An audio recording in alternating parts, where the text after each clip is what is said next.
We are officially 24 hours away from the match between Barcelona versus Athletic Club, and Hansi Flick has given out some big updates in regards to who is going to be starting, who is going to be featuring in the squad list, and we have to talk about that. And we're going to be talking about Marcus Rashford because his name has been talked about the most in the past 24 hours, and for a very big reason. It has been said that Marcus Rashford might not even participate in the match because he is going through a flu. He did leave training very early on Thursday and also on Friday, which was today. Flick did approve his departure from training, and that is because Hansi Flick knew that Marcus Rashford, he was sick, and so that is considered as the second straight session that he could not complete. So with all this timing, knowing his cold, it makes his involvement very unlikely. Marcus Rashford has played in all 16 Barcelona matches this season with 13 starts, and he even leads the squad in terms of direct goal contributions with 6 goals and 9 assists. Also gave out an assist versus Albania and straight to Harry Kane. Missing this game would mark his first absence of the season. Hansi Flick even backed this and stated,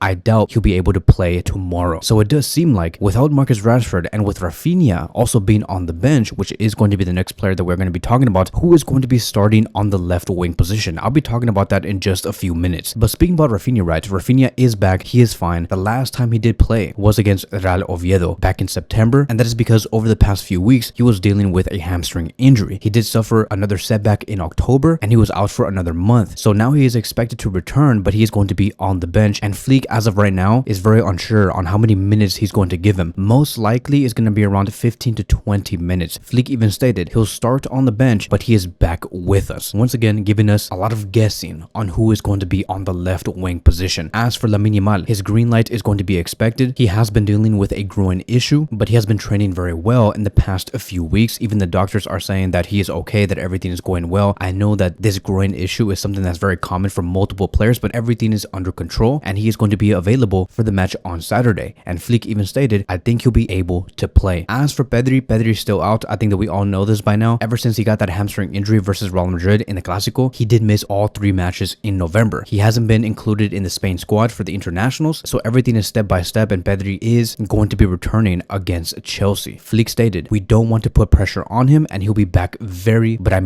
soon." And then lastly, we have Joan Garcia, which is the goalkeeper boost. He has been out since September, just like Raphinha, but now he's fully fit, ready to start, and Szczesny is going to go back into the second option. Flick even joked about this, and one of the journalists did ask him, "Is Joan Garcia going to be starting against Athletic Club?" And Flick stated, "What do you think?" And then the journalist said, "Yes, I think so." And then Flick said back, "You're right." So Joan Garcia is going to be in the 11, which is massive news and brings a big smile to my face because we're slowly starting to see prime FC Barcelona. And with the Camp Nou now returning, it's going to be one hell of a day with a great atmosphere. So let's move on towards the predicted starting 11 and who's going to be in the attack and who is going to be in defense. And so I expect to see Jules Koundé on the right back position, with our center back pairing being Eric Garcia and Cubarsí, and on the left we have Alejandro Balde and Joan Garcia behind Cubarsí and Eric Garcia. Now there is a very big reason on why I did not include Araujo in the starting 11 and I wanted Eric Garcia to be starting with Cubarsí. It's because if you look at the midfield, we have Casado and we have Fermin Lopez, who I believe is going to be starting in the double pivot positions. And we all know that when it comes to Casado and Fermin Lopez, they're not the most technical. I mean, like, they're really good on the ball, but they're nowhere near the level of Frankie and Pedri when it comes to retaining the ball, protecting the ball, organizing play. These are players that like to receive the ball and do one-touch plays and be very direct with the ball as well. And so because of that, I think that we need to back Fermin Lopez and Casado in the midfield with great ball distributors and center backs who are very comfortable with the ball and can move the ball forward. And Cubarsí and Eric Garcia bring exactly that. They can be those players that can supply through balls to either Ferran Torres or Lamine Yamal. And then up top and in front of Fermin Lopez and Casado, we have Dani Olmo, and then Ferran Torres on the left wing position with Lamine Yamal on the right wing position and Lewandowski up top.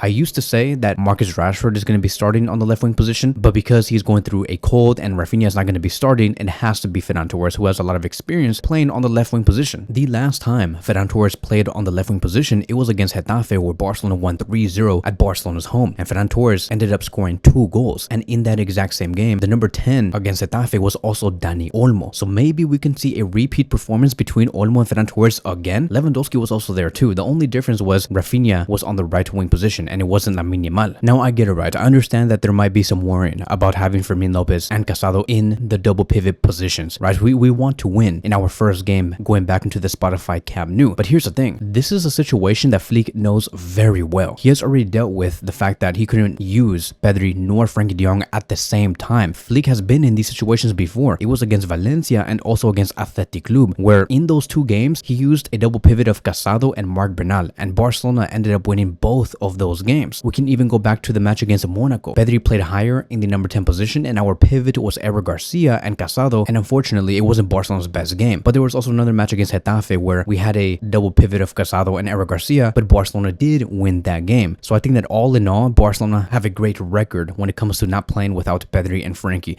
Hansi Flick has the experience and he knows this squad very well. A lot of questions have been going on with Marc Bernal and why he's not going to be starting next to Marc Casado instead of Fermin Lopez, because Marc Bernal is a midfielder that we could rely on. But if you look at his performances and how he did perform during the international break, Marc Bernal did seem a little slow, a little sluggish. I think that he's still dealing with the fact that he just returned from a huge ACL injury. It's a realistic option and an option that could happen, but I think that Flick is going to play it safe and use Fermin Lopez, who has been very reliable, and Marc Casado in the midfield. So I expect Barcelona to win by a huge margin. I think that they're going to be inspired with the new Spotify Camp Nou, the great atmosphere. The fans are going to be loud. I expect like a 3-1 or maybe even a 4-1 win. Keep in mind that Athletic Club historically have not been the best when it comes to visiting the Camp Nou and going to Barcelona in general. They have not won any away La Liga matches versus Barcelona in the past 24 years. Their record in the past 24 years has been 20 losses and 3 draws. This is the longest winless away streak against any club in La Liga. And Ernesto Valverde has also never won at the Camp Nou as a visiting coach in the league. And the last time Athletic Club actually won against Barcelona away from home was on November 24th, 2001, where they won 2-1. And since then, the closest they ever got to winning was through 3 draws. They had a 2-2 tie back in 2002, a 1-1 tie back in 2003, and a 1-1 tie back in 2018. So this is going to be my conclusion. First of all, I am so happy to see Barcelona return and play their football, but I do want to see 3 things happen in this game. Point number 1, press well, right? I think that we have to press well, we have to be organized, we have to be well positioned, and we have to come in with a lot of energy. These are 3 things that we did not see from Barcelona's front line since the beginning of this season. That is the reason why Barcelona have been leaking so many goals at the backs, because we have not been pressing well, we have not been organized. We allowed for any opposition to go through our front lines, go through the midfield, and our high defensive line gets exposed. We must press well from the front. Let's get organized. Ferran Torres, Lewandowski, and Lamine Yamal are going to be in charge of that. And so speaking about Lewandowski, this is going to lead towards point number 2. I want to see a informed Lewandowski. There has been a lot of talks about Harry Kane coming to Barcelona and how Barcelona are looking for a brand new center forward for the next upcoming transfer window. And I think that a lot of this noise is slowly getting into this club. And I just want to see Lewandowski at his best, because if this is truly going to be Lewandowski's last season with Barcelona, I want him to leave with a huge bang. I want him to leave ending with like 35 goals or 40 goals in this season. Lewandowski deserves it. Lewandowski came at a time when Barcelona were at their lowest, and he has brought us so far 5 total trophies. I want to see Lewandowski at his best, and it's also going to give us a lot of success in many games. And then lastly, moving on to point number 3, and that is to get the best out of Jules Koundé. We have not gotten the best out of Koundé so far this season. He seems a little down, a little fatigued. There has been some injury concerns and rumors about Koundé not playing so well. Let's get the best out of Koundé as well. I want Koundé to be that protagonist in the attack, to be that reliable right back that can defend against any left winger in La Liga and also in the Champions League. But that is it, right? That is going to be wrapping up today's video. Thank you guys so much for watching, and I will see you guys in the next one.